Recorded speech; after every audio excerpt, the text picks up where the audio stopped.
তারপর সেটাকে কিন্তু আবার 60 সেকেন্ড কিওর করে নিতে হবে এবং আমি দুপাশ দিয়ে টানছি লাইনগুলো একদম যে প্রপার একদম শেপ হতে হবে সেটার দরকার নেই।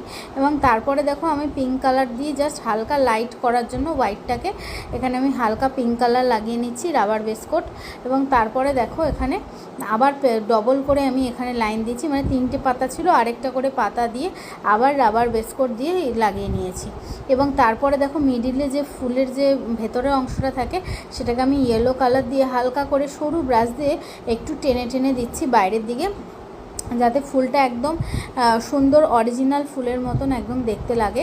দেখতেই পাচ্ছ একদম জাস্ট হালকা করে এটা ফুলটাকে টেনে নিতে হবে এবং সেটাকেও কিন্তু কিওর করতে হবে। এবং তারপরে দেখো আমি লাইনার ব্রাশ দিয়ে আউটার লাইনে জাস্ট দেখতে সুন্দর লাগার জন্য ব্ল্যাক দিয়ে বর্ডার করে দিয়েছি, তারপরে টপ কোট দিয়ে সিল করছি। তো কেমন হয়েছে ভিডিওটা অবশ্যই তোমরা জানিও, ভালো লাগলে নেল আর্টটা অবশ্যই একটা লাইক করে দিও।